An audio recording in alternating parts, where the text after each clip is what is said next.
ठाकुर का कुआं मुंशी प्रेमचंद की कहानी। जोखू ने लोटा मुंह से लगाया तो पानी में सख्त बदबू आई। गंगी से बोला, यह कैसा पानी है? माँ रे, बास के पिया नहीं जाता, गला सूखा जा रहा है और तू सड़ा पानी पिलाई देती है। गंगी प्रतिदिन शाम पानी भर लिया करती थी। कुआं दूर था, बार बार जाना मुश्किल था। कल वह पानी लाई तो उसमें बू बिल्कुल न थे। आज पानी में बदबू कैसी? लोटा नाक से लगाया तो सचमुच बदबू थी। जरूर कोई जानवर कुएं में गिरकर मर गया होगा, मगर दूसरा पानी आवे कहाँ से? ठाकुर के कुएं पर कौन चढ़ने देगा? दूर से लोग डांट बताएंगे।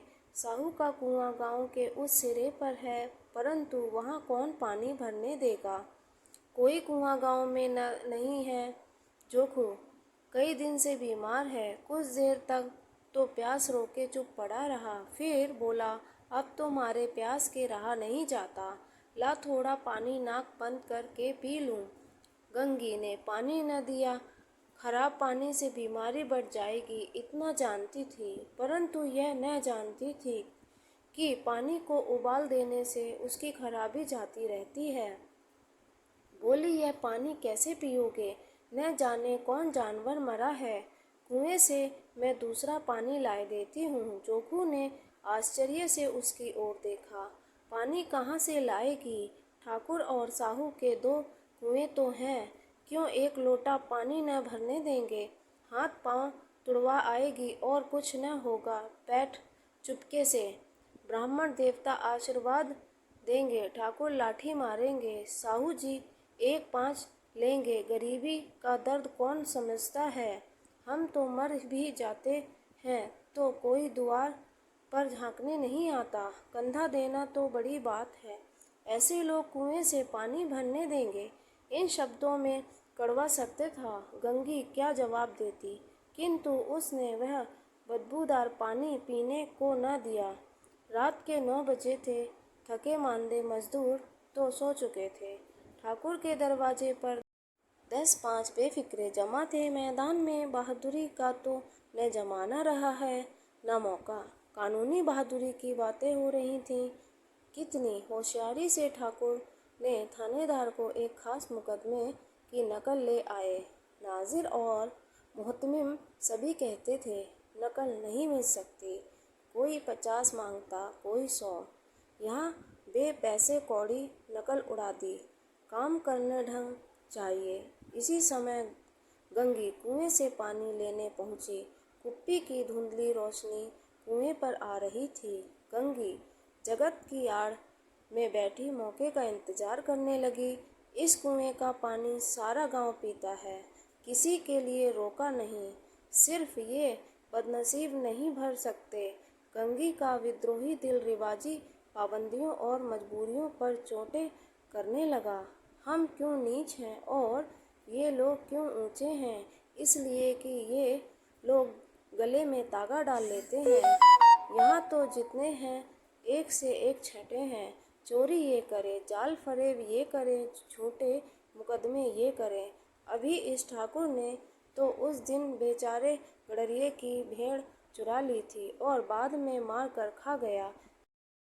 पंडित के घर में तो 12 मास जुआ होता है। यही साहू जी तो घी में तेल मिलाकर बेचते हैं, काम करा लेते हैं, मजदूरी देते नानी मरती है।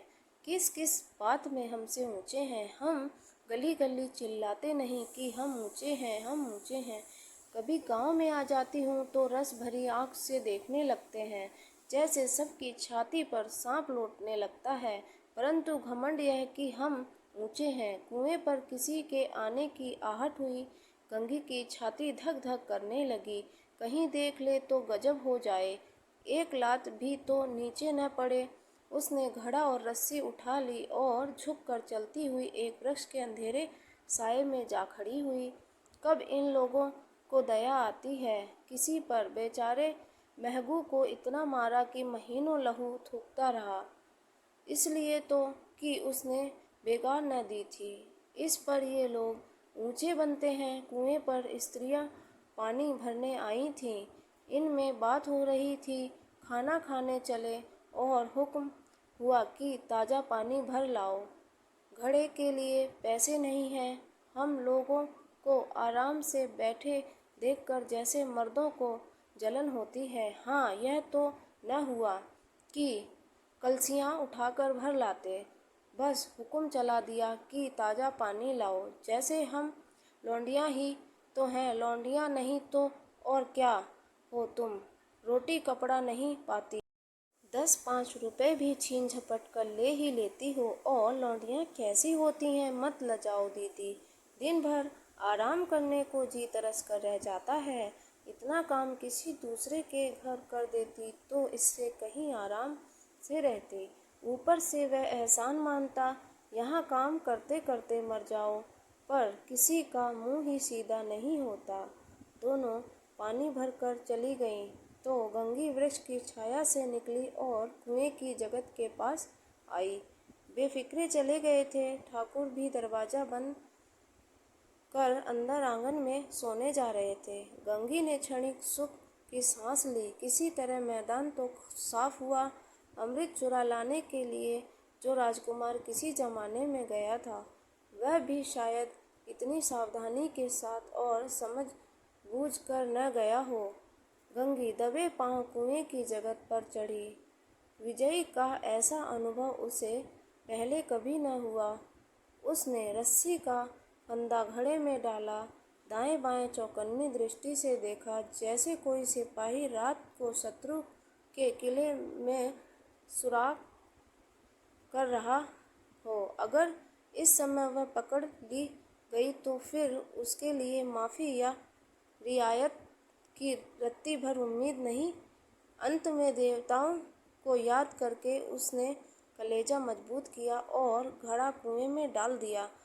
घड़े ने पानी में गोता लगाया, बहुत ही आहिस्ता, जरा सी आवाज़ न हुई। गंगी ने 2-4 हाथ जल्दी जल्दी मारे। घड़ा कुएं के मुख तक आ पहुंचा। कोई बड़ा सहजोर पहलवान भी इतनी तेजी से न खींच सकता था। गंगी झुकी कि घड़े को पकड़कर जगत पर रखे कि एकाएक ठाकुर साहब का दरवाजा खुल गया। शेर का मुंह इससे अधिक भयानक न होगा। गंगी के हाथ रस्सी छूट गई। रस्सी के साथ घड़ा धड़ाम से पानी में गिरा और कई क्षण तक पानी में हिलकोरे की आवाज़ें सुनाई देती रहीं। ठाकुर कौन है, कौन है, पुकारते हुए कुएं की तरफ जा रहे थे और गंगी जगत से कूदकर भागी जा रही थी। घर पहुंचकर देखा कि जोखू लोटा मुंह से लगाए वही मैला गंदा पानी पी रहा है। आपको यह कहानी कैसी लगी कमेंट करके बताएं। कृपया लाइक, शेयर और सब्सक्राइब करें।